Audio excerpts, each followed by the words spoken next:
Good evening and welcome. My name is Deb Etzel. I'm representing the League of Women Voters, and thank you for joining us tonight to explore some topics in 21st century voting.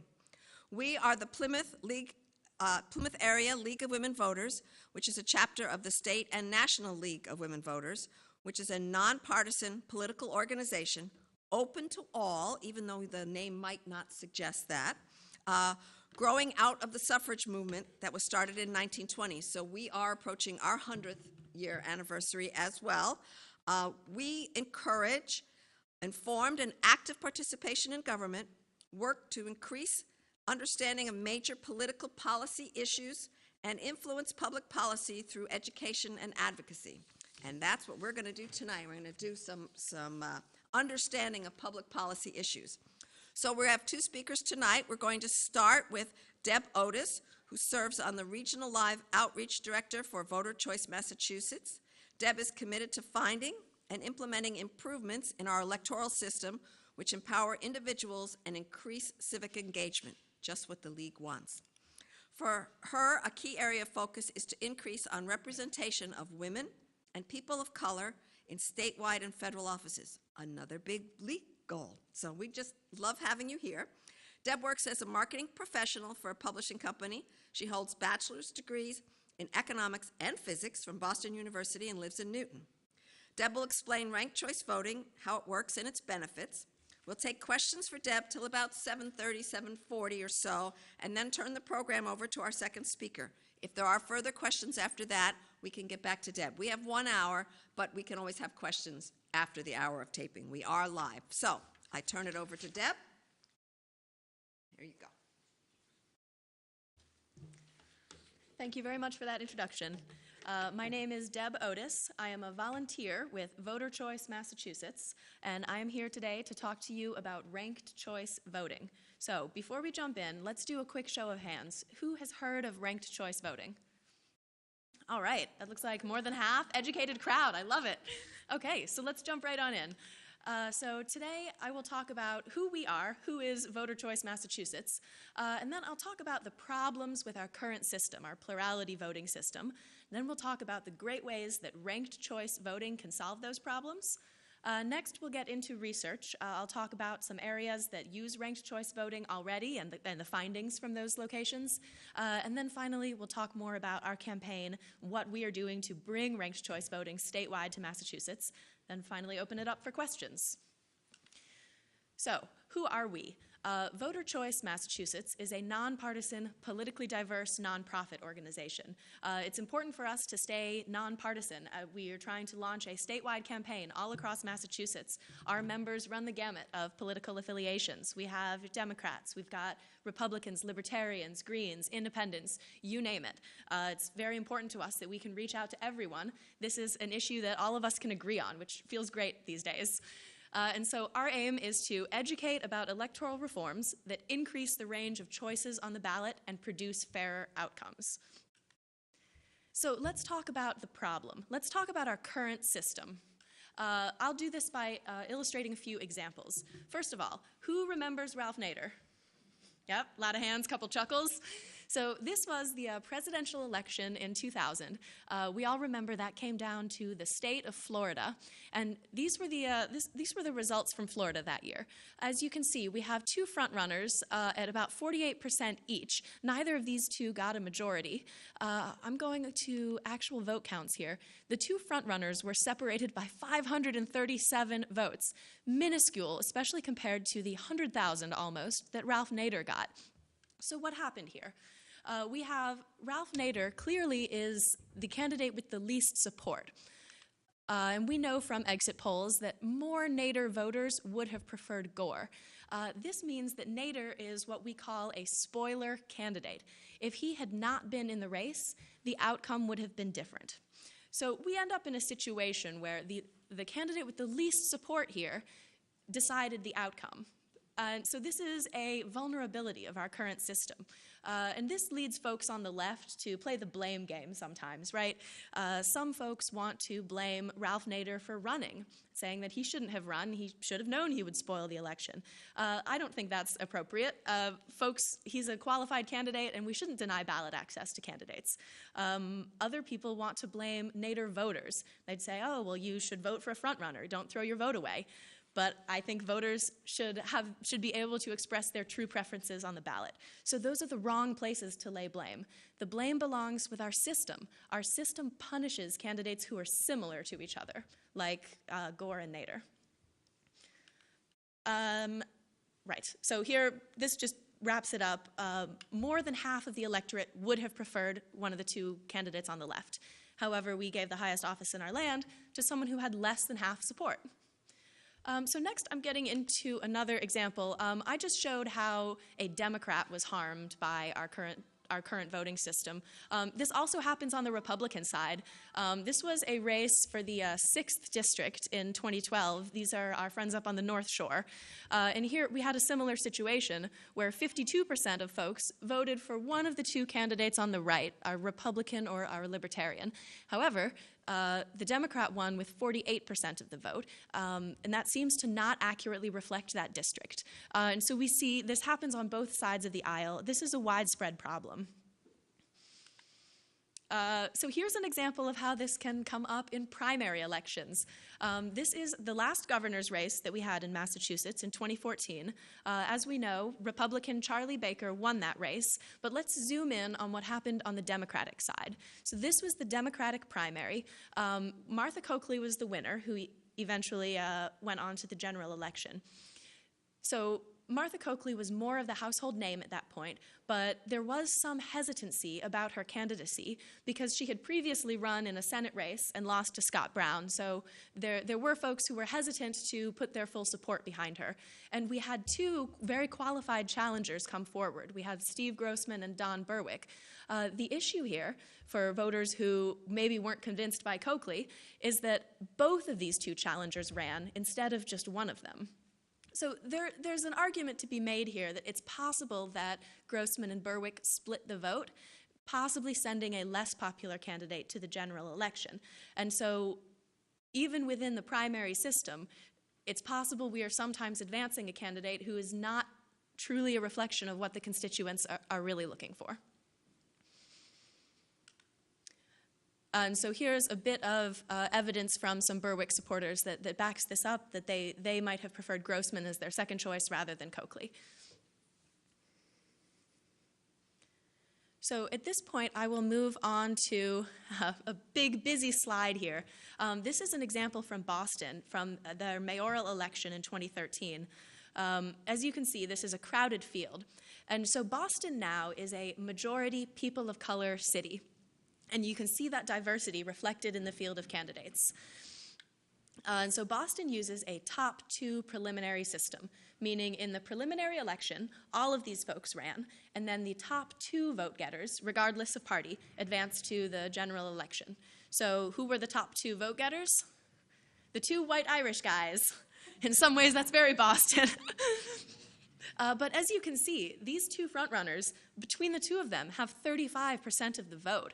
So that means all of these voters going into the general election, 65% of them didn't see their preference represented on the ballot at all. And so I'll show you vote tallies for more candidates here. So the woman in the bottom left is Charlotte Golar-Ritchie. She was recognized as one of the front runners at the time. As you can see, she ended up coming in third place, so she didn't move on to the general election. And as you can see, if one or two of these other candidates of color had dropped out of the race, she could have easily consolidated more support and possibly become the first black woman mayor of Boston. So some of her supporters were known to have had a meeting where they talked about trying to force out other candidates of color in order to help Golar-Ritchie consolidate support. And so this led to some negative press. This isn't a great look. Here's an editorial from the Globe that year. This was called "Don't Force Out Black Candidates." I understand the incentive to want to consolidate support around one candidate, but not only does this deny ballot access to qualified candidates, in this particular case, it's targeting people of color, denying them access to the democracy that they had to fight to be part of. So when a community has a shared identity or a shared set of values, it's natural that candidates with that identity or value set should show up on the ballot. The issue is when too many of those people show up on a ballot, whether it's too many Democrats, too many people of color, too many of anything, they can often split up the vote, and paradoxically, none of them win. So the bottom line, more candidates should mean political progress. Instead, it undermines progress, as similar candidates punish each other. So I'm going to wrap up the example section by talking about 2 upcoming elections quickly. We don't have results from these yet. These are ones that I think we should keep a close eye on here in Massachusetts. This is the 3rd congressional district. These are our friends up in the Lowell area. This is Nikki Tsongas' seat. She is the incumbent, but she is stepping down. So look how many Democrats want to throw their hat in. This is 14 people running in this Democratic primary. Now, what would you do if you were a voter in the 3rd district? So many candidates, and you can only vote for one of them. I imagine a lot of voters might say to themselves, oh, well, I really love so-and-so, but I'd better vote for one of these few frontrunners to make sure that my vote really counts. I bet a lot of voters will be doing that math. And the winner, how many votes do you think they'll have? It seems reasonable to me that the winner here might only have 30% of the vote. And that's, I think, a disservice to voters that we're not able to consolidate our support and show our true preferences. One more upcoming election is on the Republican side. These are Republicans running for Senate. These folks are running to challenge Elizabeth Warren. And so we have 2 candidates who are considered closer to the moderate wing of the GOP and one who's arguably closer to the Trump wing of the GOP.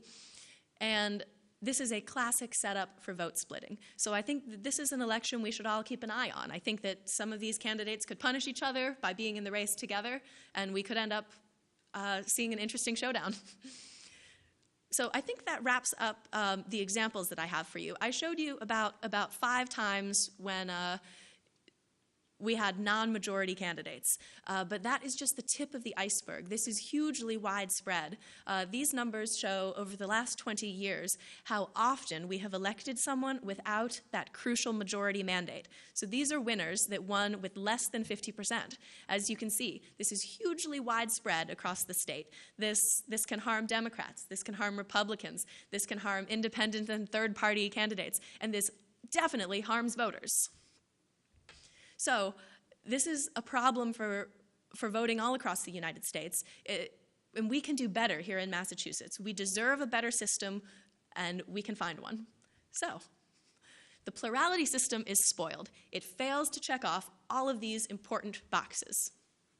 Next, I will talk about how ranked choice voting can solve these problems. Are there any questions before we move on to the solution? All right, we will keep going. So the solution, the system that my group advocates for, is called ranked choice voting. Instead of voting for one candidate, ranked choice voting allows you to vote for multiple candidates in the order that you prefer them. First choice, second choice, third choice, and so on. Here's an example of what that ballot might look like. This is from the League of Women Voters of Maine, where they did a voter education campaign there. So a voter could go into the voting booth. They might say, well, I love candidate 2, so they're going to be my first choice. Candidate 1's okay. We agree on some things. They'll be second. I don't like candidate 3 at all, so they're last choice, or maybe I don't rank them at all. So that's how you would fill out a ballot. Another way to think of this style of voting is that you get to put your favorite candidate first, and then your other choices are like a series of backup choices. In case your first choice can't get enough support to win, your vote goes to your next choice. So the big question we always get is, well, how are these counted up? So let's get into how it really works in practice. As you know from our examples, a key goal here is to elect someone who has the majority of people behind them. So here's a hypothetical election. In round 1, we always count up just the first choice votes. So for every ballot, just whoever you put first choice. In this election, we see that after first choices, someone already has a majority vote. And that's great. They win. Done. Easy. So this is the same result as we would have gotten in the plurality system. But the place that ranked choice voting really shines is when candidates split up the vote enough that there is no majority winner. So here's an example, same candidates but different vote count, where nobody has a majority in the first round. Now remember, round one was just count everyone's first choice votes. And so after doing that, I check for a majority. Do I see one? No, I see only 40%. So what do? We eliminate the last place candidate and transfer those ballots. So in this case, last place is going to be this light orange on the end here. They only got 5%. Sorry, light orange. They're eliminated. Their 5% is transferred to whoever those voters put as their second choice. So in this example, we've moved that whole 5% down to dark orange based on the idea that orange-ish voters like orange-ish candidates. No comment on any current orange politicians. So in a real election, the 5% might not all go to the same candidate. We might have split that up and maybe sent some of it to one of the purple candidates. So this is a simplified example. And so now we're in round two. We do the same test. Do we have a majority? Does anyone have 50%? Anyone? Correct. Nobody does. So we're going to do the same thing. I'm going to eliminate last place, sorry, light purple, and transfer those votes. So again, we've assumed that purple-ish voters like purple-ish candidates. So those 20% moved on to the other purple candidate. Now, we'll do this test again. This is round three. Do we have a majority? Absolutely. All right, so we will crown dark purple as the winner here. And so you can see how ranked choice voting got us a preferred solution. The plurality system would have elected this dark orange candidate, but as you can see, this electorate has more purple voters than orange voters. So they deserve a purple candidate to represent them. And in this case, we elected one. So ranked choice voting was able to find this majority and elect a winner that truly represented the district. So are there any questions about how we count the votes? Yes? I might have missed it, but how did you decide who were in the same groups? How did you decide dark and light purple? How did we decide dark versus light purple? Okay, so this would be, how did we decide where to transfer the ballots when someone was eliminated? We would look at each individual ballot. So, say this was 100 voters, then in round one, there were 5 ballots that have to get transferred, because the 5% of people for light orange. So we'd look at those individually. So maybe your ballot said, I like dark orange as my second. So your ballot would go to dark orange, but maybe your ballot said, I like light purple as second. And so your ballot could have gone somewhere else. And so each of those 5 ballots gets redistributed to the person's next choice. And so this frees voters from this idea that you have to vote for a frontrunner or a popular candidate or else your vote is wasted. Your vote can move on to your second choice. I see one here and one here. Yes? Is this done manually or can you count them with a computer? It can be done either way. Most places that use this are doing electronic vote counting. And we would be doing that in Massachusetts as well. Right here, yes? So that partially answers my question. And it's not too bad for 3 rounds, but in your example before where you had 14 candidates, this could get a little lengthy. We might not hear until the following April. Well, sometimes there can be a lot of rounds, that's true. But with the electronic vote counting, the results can be produced the same night very quickly. But there's never a case where you would have to have another vote. It would Correct. always be on the ballots cast. Yes, absolutely. Yes? In the case of Virginia, when they flipped the coin, Yes. if you had ranked choice, then it would be just a voter transfer as you eliminated, not eliminated, but as the count was moved over, Right. the count would be the count of the voter and not the coin flip. Correct. If there are more than 3 candidates in the race, then you would be eliminating candidates and transferring votes until there were only 2 left. You could still end up with a tie with ranked choice voting. If you eliminate candidates until there are only 2 left, it could still be 50-50. It's possible. Yeah, because in your example, like, you've been taking the total votes from people, which that might not be the case. Like when you took the 20% one, it might have been 10 and 10, and then it would have switched it at the bottom. It would have been 55-45. Yes, the question is about how we transfer the votes and whether they all go to the same candidate. This was a very simplified example, as you pointed out. In real life, that whole 20% from light purple might have been split up. Some of them may have even gone to light orange, which had already been eliminated, and then we'd have to move down further on those people's ballots. Yes. In states or wherever this is already running, are they finding a lot of ballots thrown out because people don't know the rules about? The question is about voter error. Are people screwing up their ballots? And the answer is no. We've had very low rates of that. I'm going to get into that in more detail a bit later in the slideshow. And I saw there was one here. Yes. Yeah, so in round 2, it would still be the second choice. Yes, but by round 3, potentially some voters could be on their third choice. And right here, yes. So why don't you just look at the second choice vote that everybody put in for? Do you mean in the first round, some way of counting up all of them? It's confusing to me that you go to the end and take those votes and put them I see. from that 5%. You just look at their second place. Is that what I understand? Yes, just the people whose candidate got eliminated. The voters. Yes, so the question is, why aren't we taking into account the second and third places right off the bat? There are some voting systems that do that. The primary reason that I like this one best, and that our group advocates this, is something called the later no harm principle. This means that a vote for a second or third choice will not hurt your first choice. There are voting systems where you take into account the second and third places right off the bat, like giving them a partial point or something like that.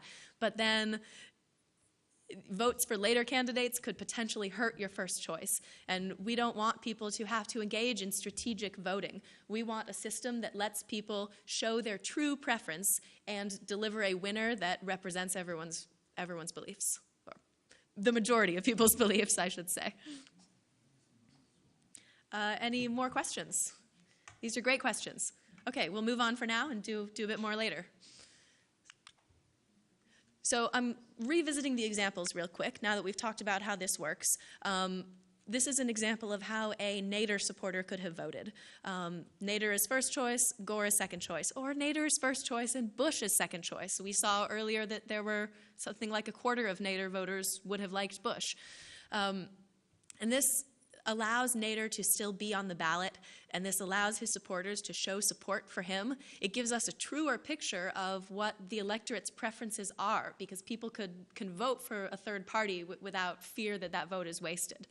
So this is only good for voters to have more voices and more choices in our elections.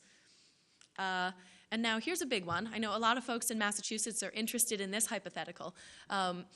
Ranked choice voting could have allowed Bernie Sanders or someone like him to run as an independent. And he was never really a Democrat, right? He's an independent in the Senate. He self-identifies as a socialist. He belongs as an independent, I think, but he recognized that he wanted the Democratic Party behind him when he did his presidential run. A system like ranked choice voting lets him run without hurting Hillary Clinton or the Democrat. On the flip side, we could have had a much more crowded presidential field. We could have gotten folks from all sorts of persuasions in this race. I think that could have been very interesting. And then this slide is back to that mayoral election in Boston, and this one illustrates another fantastic benefit of ranked choice voting. So far, we've mostly talked about the spoiler effect in vote splitting. Another issue this can solve is the problem of preliminary elections with low turnout. So as we said, Boston does a top 2 preliminary system. So the city is paying to hold 2 elections, the preliminary, and then a month or 2 later, the general election. And we all know that primaries and preliminaries have very low turnout. So ranked choice voting is sometimes called instant runoff voting also. You can hold one high-stakes, high-turnout election and get a winner right there, rather than having to do multiple general and preliminaries. All right, so to recap the benefits of ranked choice voting, this eliminates spoilers and vote splitting. This encourages more candidates to run because they're not worried about spoiling the election. This can incentivize more positive campaigns, and I will talk a little bit more about that coming up. And this gives voters more voice and more choice in our elections. So ranked choice voting is the way that we transform politics in Massachusetts. Next up, I'm going to get into places that already use this system, and then we'll talk about some research and results from those areas. Any questions before I jump into this section? What are the naysayers saying about this first? Good question. What are the naysayers saying about this? One of the things that I hear is that maybe this is too complicated for voters, but this is not. This is as easy as 1, 2, 3. We're used to ranked preferences and everything else that we do in life, right? You know, I'd like this for dinner, but if the restaurant's out of it, I can order this. And when we get further into the research slides, I'll show that voters do understand this, and this is not a problem. So I think there is no good argument against this. I think it's time we bring this here now. Anything else? Yes, in the back. Do the places that use it tell you what round one results were, or do they just tell you the bottom line? Yes. Excuse me. The question was, in the places that use it, do they publish their full results? And yes. So one of the places that uses it is Cambridge, Massachusetts. They use it for city council elections.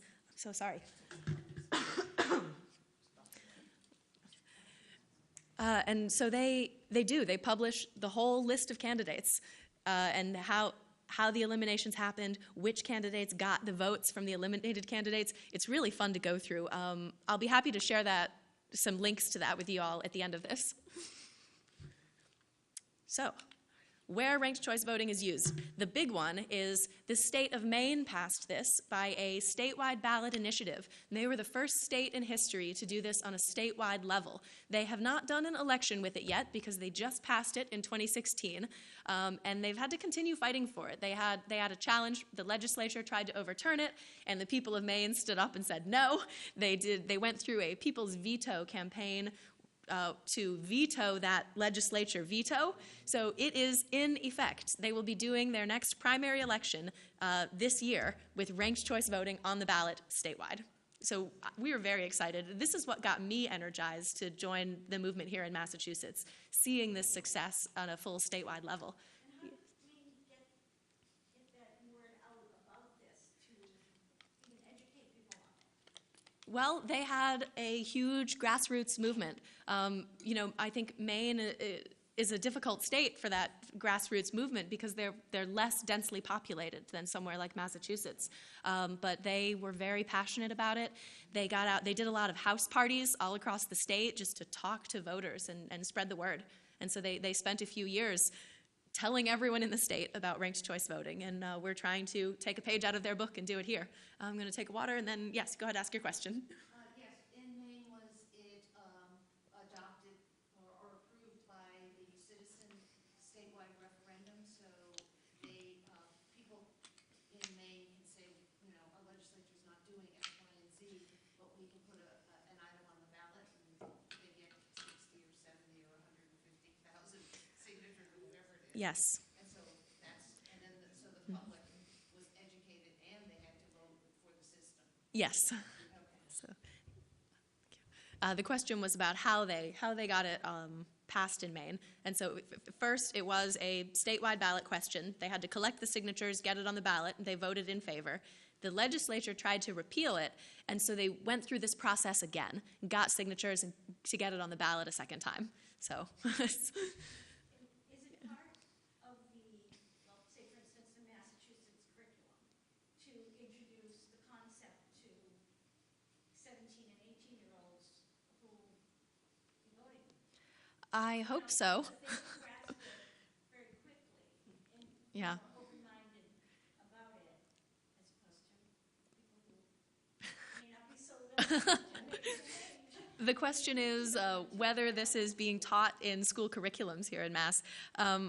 I'm not sure if it's being taught to everyone. I sometimes speak with high school students who say, oh, I learned about that in my government and poli-sci class. I'm not sure if it's in a curriculum that every student is taking, but I'd sure like it to be. Yeah, I Yeah. All right, let's talk about some more places. Maine is the only state in the U.S., but there are a lot of cities and local areas that do it. The one closest to home, as we touched on briefly, is Cambridge, Massachusetts. They do this for their city council elections, and they use a multi-winner form of ranked choice voting because they're electing 9 members to their city council. So they have a pool of candidates. We're doing a ranked choice voting with a whole list of candidates to pick the top 9. And then several of other places here are doing the single winner version, which is more like what we talked about earlier. Like in Minneapolis, they use it for their mayor, for example. And so over 3 million Americans are living in ranked choice voting communities already. Yes, I see a question here. So if a state passes it, say Maine, does that mean every community in Maine has to abide by the same regulations for the voting? In Maine, it's for state level and federal level offices. It's not for local offices. Local can still control their own ballots. Yes. Yep. All right. You guys are asking great questions, but I'm going to start speeding through a couple of these because we're sort of running out of time. Here's where it's in use around the world. A couple of the big ones here are Ireland and Australia. Some of these places have been using ranked choice voting for over 150 years. So the system is tried and true. This is well tested in the world. And it's not just governments. Is anyone an Academy Awards fan? So the Oscars are using ranked choice voting like when they choose Best Picture. This is how they vote for that. And then this is used a lot in academia and countless other organizations. So we briefly touched earlier on how ranked choice voting can incentivize more positive and issues-focused campaigns. So I will get a little bit deeper into that because I think it's a huge benefit of the system. With our current system, here's a nice cartoon for you. Our current system rewards negative campaigning. The political science on this tells candidates that they should go negative. They need to energize their base, and they need to differentiate themselves from their opponents. So we get all of this mudslinging instead of focusing on these issues that the voters really want to hear about.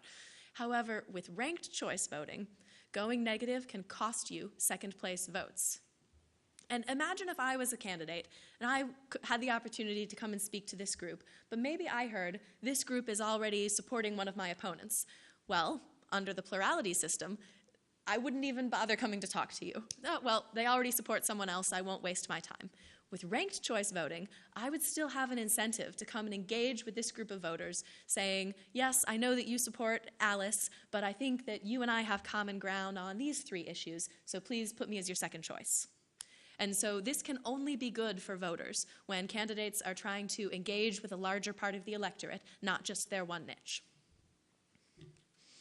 And I have a couple slides here that attest to how this campaign civility has worked in real life. This is the mayor of Minneapolis. She says about her campaign, there was relatively little elbowing and attacking because every candidate wanted to be the second choice of their opponent's supporters.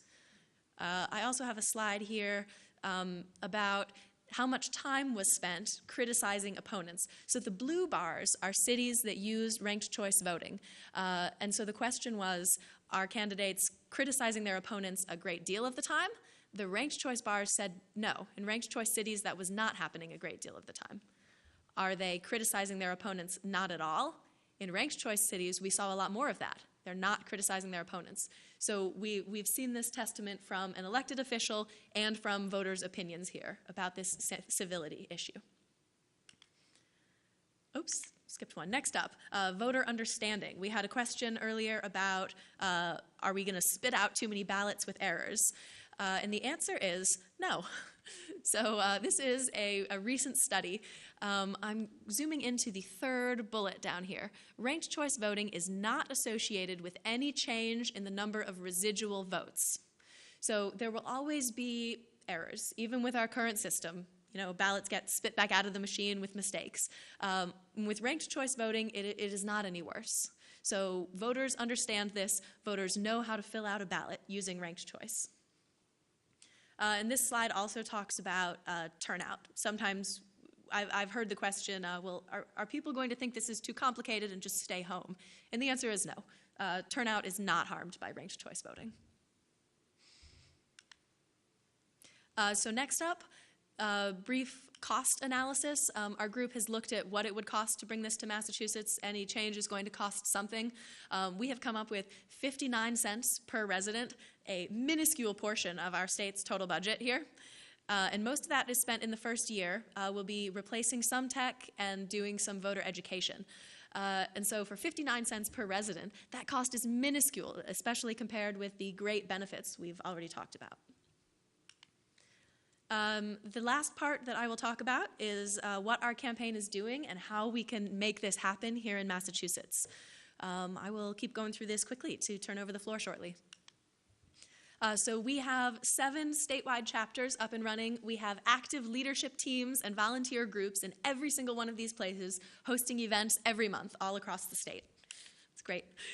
We pretty much got started in November 2016. There was a lot of energy after the 2016 election to make some change. And so our group started from almost nothing in 2016.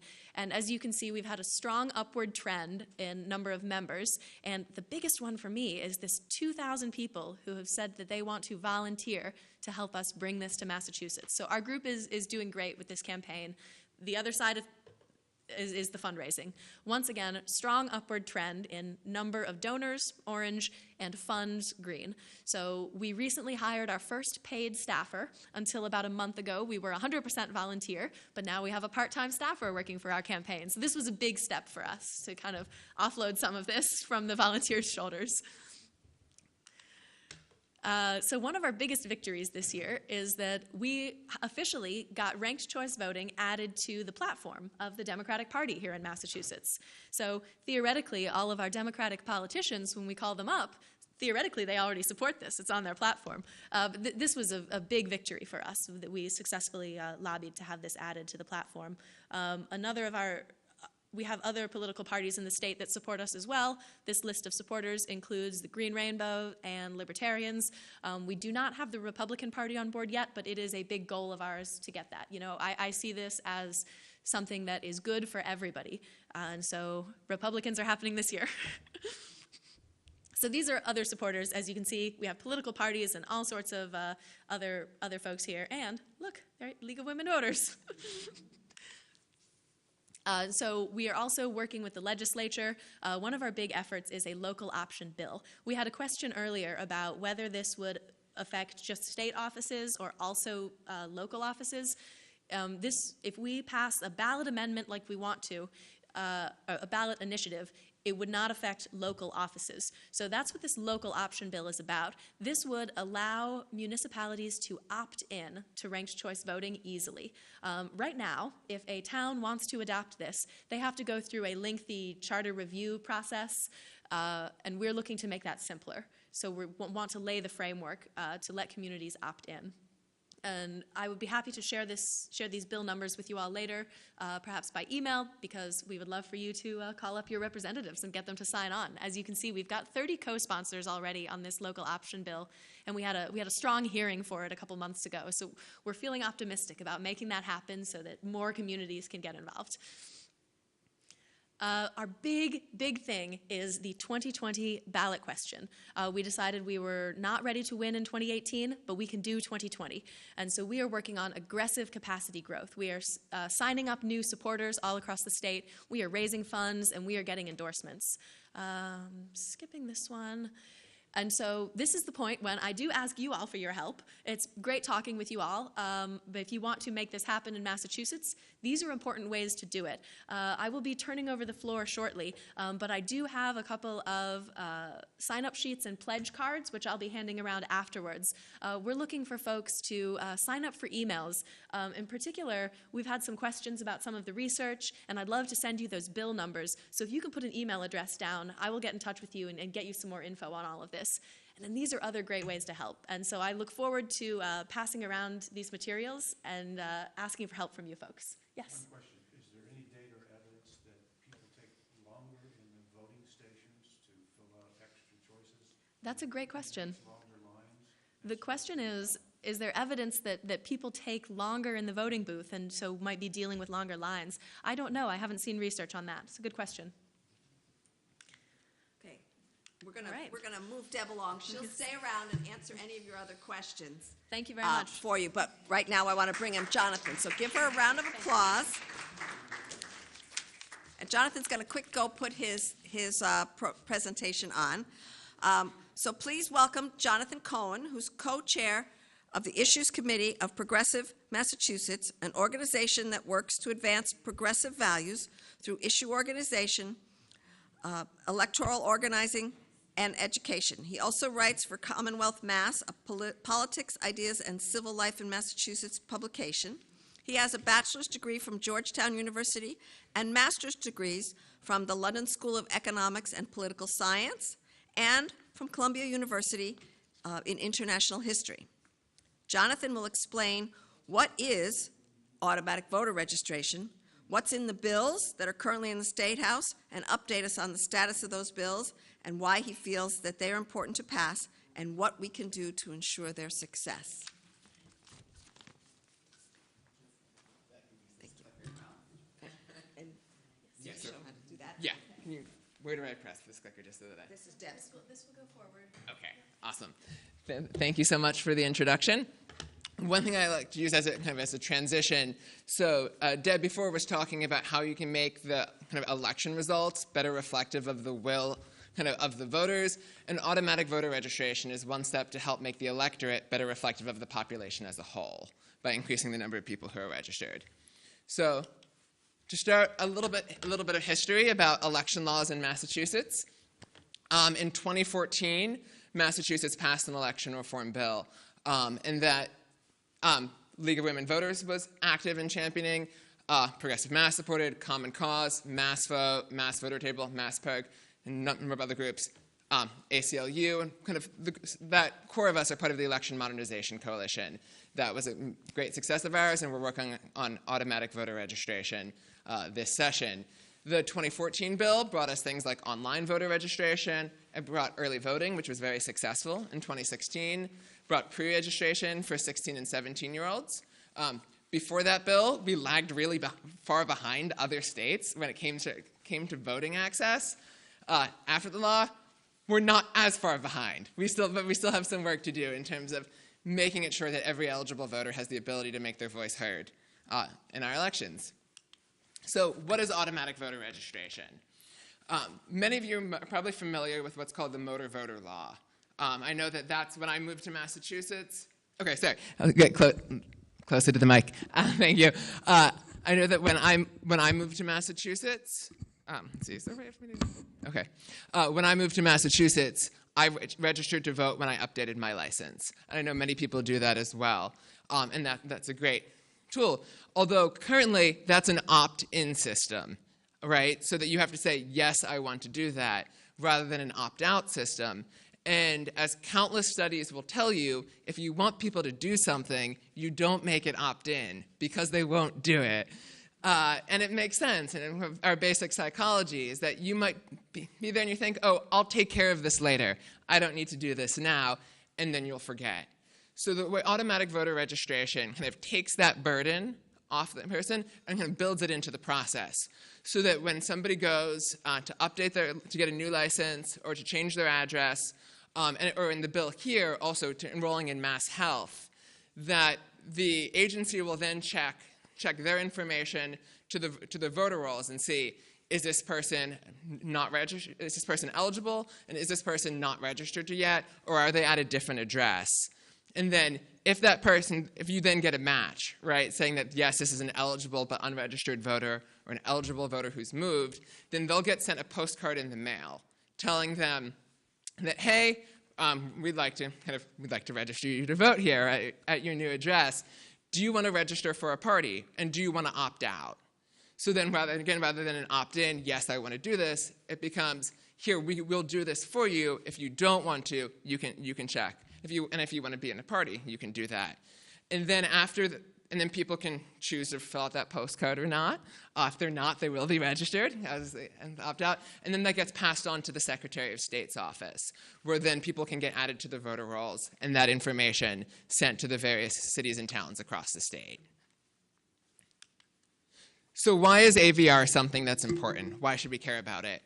First of all, it expands the electorate, and as I noted before, it makes the electorate more representative of the population. So I know we're starting to get into campaign season here in Massachusetts, and what I'd like to say is that if you're not on the voter rolls, you're going to be invisible to politicians who are campaigning, right? Because when they get the list of the people that they want to talk to, that's going to be based on the voter rolls. So your ideas, your concerns, your needs, as somebody who's an eligible citizen who can participate in the process, won't be heard if you're not on the voter rolls. And so that's kind of a breakdown in the democratic process when there are people whose voices aren't being a part of the conversation.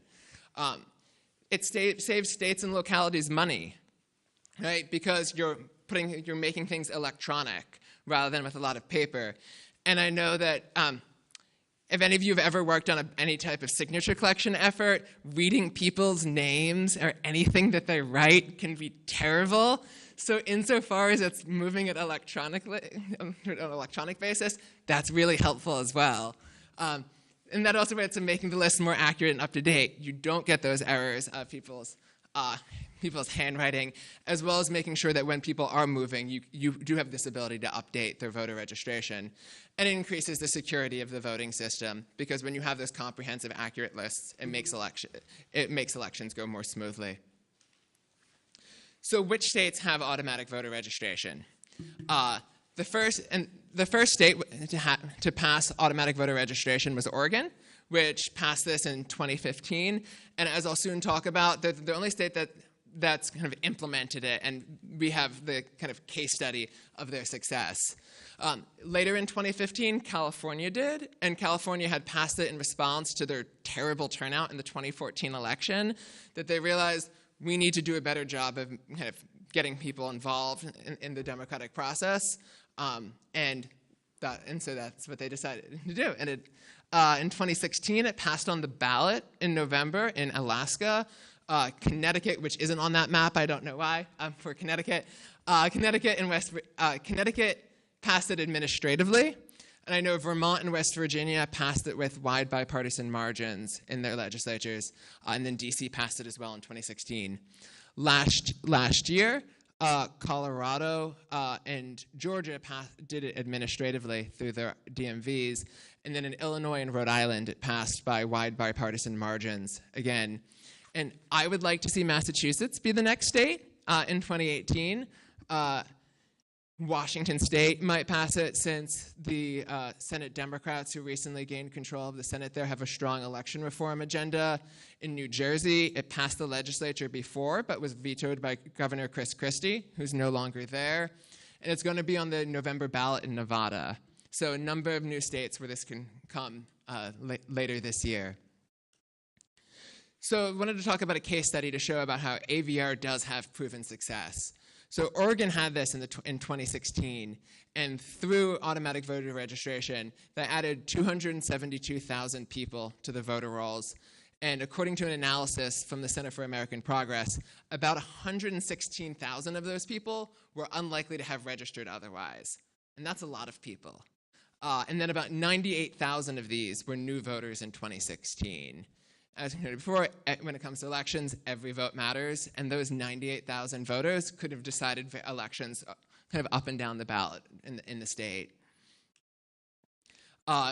Who signed up with AVR? So were younger than traditional registrants, more likely to live in low and middle income areas, and more likely to live in racially diverse areas. So it's important to the point that I noted before about making sure that everyone's included, that making the electorate more reflective of the population as a whole. And that's one thing that's important because people move a lot. I know that I think the average, in any given year, about 1 in about every 8 people will move. And people, according to this one statistical analysis from the website 538, based on census information, people move about 11 times in their life. That's a lot of re-registering to vote. If you the time after you're 18 when you're moving, and a population that moves around a lot are young people. And AVR in Oregon has shown to be a great success at registering young people to vote. So about 40% of all of the people who are registered through the Oregon Department of Motor Vehicles were 18 to 29, which is more than double what tends to be in the amongst regular like paper or online registration in Oregon. And then before that's because young people move around a lot. As I like to say, that when it comes to engaging people, probably the two top reasons why people won't vote in an election: one, they're not registered, and two, no one asked them. And AVR can help eliminate the reason of they're not registered to vote, but then it's the job of all of us to make sure that we ask people to participate. So AVR in Massachusetts. So the bill numbers here are H2091 and S373. They're filed by Representative Peter Kokot of Northampton House, who did tragically pass away last week, and Representative Cindy Cream of Newton. And it has the support of more than half of the legislators in both houses. It was recently passed out of committee, and so we're hoping to get it a vote on the floor in the near term. Those bill numbers may change soon, because that's what tends to happen as they move along the way in the legislature, but we will update people as that happens.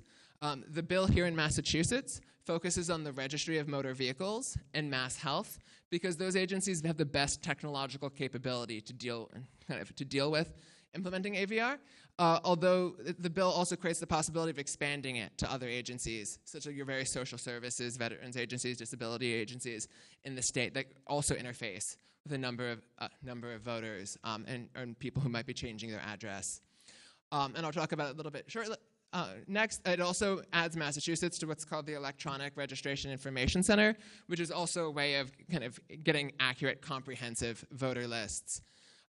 So the Electronic Registration Information Center, also known as ERIC, was a voluntary consortium of states. It was created by IBM and the Pew Charitable Trusts in 2012 as a way of helping states to sync their voter registration information. Some of you may be familiar with Crosscheck. I like to describe this as the good twin of Crosscheck, since Crosscheck has many problems in which Crosscheck would tend to make matches for people based on insufficient information. So often in minority communities, people like first and last names can match commonly, and which you need to have much stronger information for determining matches, which ERIC does. And so it takes information from, let's say, the Social Security Death Index, the post office, when people say that they've moved and please send my mail to place X, and the registries of motor vehicles, and helps kind of provide states with information about what people that they have in their state are eligible to vote and are unregistered, which people who are on their voter rolls have moved to within their state, who's moved to another state, so they can notify people about, hey, we see that you're new here. Here's the best way for you to register to vote. So to make sure that the lists are both accurate and comprehensive. And then it has 22 states plus DC, including our neighbors of Connecticut and Rhode Island, as well as other places in the Northeast like Maryland, Pennsylvania, and DC. And we probably have a decent amount of moving between Massachusetts, Connecticut, and Rhode Island, and this can help kind of make sure that can help simplify the voter registration process when people do move. So what does AVR mean in Massachusetts? What impact does it have? So there are about, it's about 680,000, so like almost 700,000 people who are eligible voters but aren't registered to vote. And that's about the size of Boston. And so that's a good chunk of people. And therefore, our democracy in Massachusetts really isn't as strong as it can be if that many people aren't participating in the process. So the Center for American Progress, which I mentioned earlier, some of their study on Oregon, they also analyzed, based on the results in Oregon, how many new registrants other states would get based on automatic voter registration.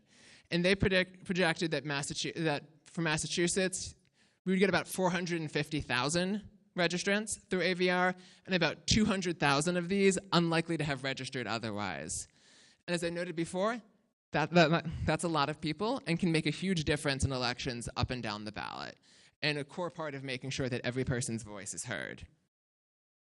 So who supports AVR? Mentioned before, members of the Election Modernization Coalition, as well as more than 50 organizations around the state, various community organizations, labor unions, environmental organizations, so kind of people focusing on civil liberties, because they kind of runs the gamut of different groups who want to see this happen. So looked at Plymouth legislators. Representative Thomas Coulter is a supporter, and Randy Hunt, Matt Murator, and Senator Vinnie DiMacedo. I say not yet. That it's your job to make sure that they do become co-sponsors of the bill. No, I say not yet. I like to have a positive attitude. So what can you do? So how can you get those? How can you get both to help make the Representative Tom Coulter, who's a supporter, make him into a champion and help him fight for it on the floor? And how can you get the other three to become co-sponsors? So one of the best things you can do is always to call and write to your legislators, because they work for you and they should hear from you. And that's the best way to do that, is to kind of ring them up and let them know that you want to see this automatic voter registration pass this session. And bring friends, get other friends to call, because the more people matter, that your one call means a lot to an office because of how few people often do call. Write a letter to the editor. It's a great way of informing other people. It's a way of kind of spreading awareness about what this is and why it's important, and kind of improve your writing skills in the process. Then you can amplify the discussion on social media. If you are on Twitter, we use the hashtag AVRNMA. And also tell your friends, as I know before, because that's how these things succeed, is when more people get engaged and more people are talking to their legislators and talking to their friends. And these are just some sources that I mentioned throughout this. And then say, any questions?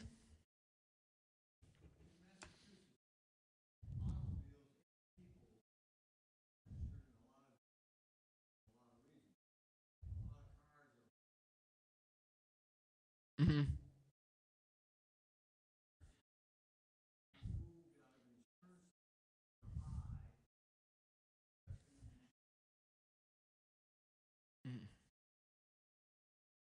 So, like, if somebody was had their car registered in, are you talking about people who live in New Hampshire who register here, or people who here register in New Hampshire?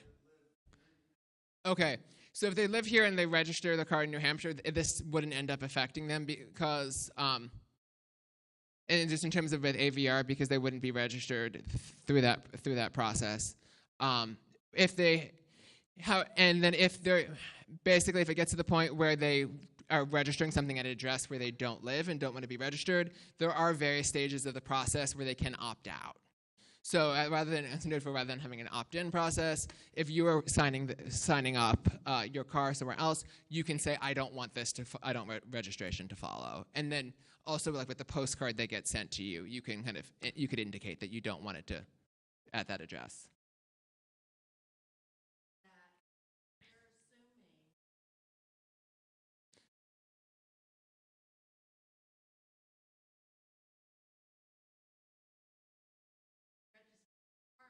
Yeah.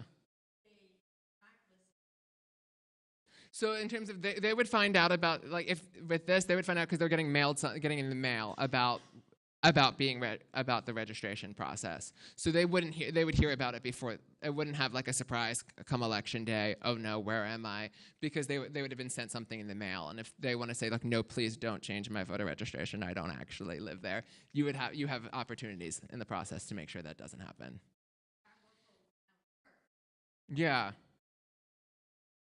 Yeah, and that's, so I would say to that, it's something that implementation is always an important to making sure that you eliminate errors along the way. And I know that with various errors that come up, the Secretary of State's office does deal with them, and many of the town clerks hear the errors but don't hear the side of the Secretary of State's office actually kind of fixing things when they arise. Mm-hmm. Okay. Yes, can do. I'll say I thank him for his support.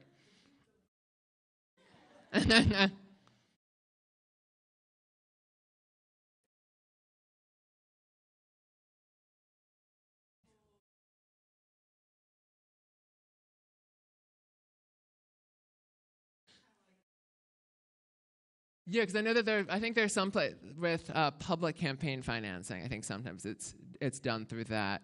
I think that part of the reason that it's done through these agencies is that it focuses on agencies that would be verifying citizenship information, because you don't check that with taxation, because you do have to pay taxes regardless of whether or not you are kind of a citizen.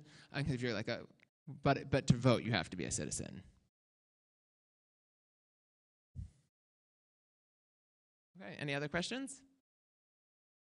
Okay, thank you so much. Thank you both for very interesting topics of conversation. I think we're going off the air in about 30 seconds, so that's great. If there are other questions, I'm sure our speakers will hang around for a few minutes. As Deb said, she has more information up front if you want to learn a little bit more or be part of the process for that. And we really appreciate you both came down from the Boston area.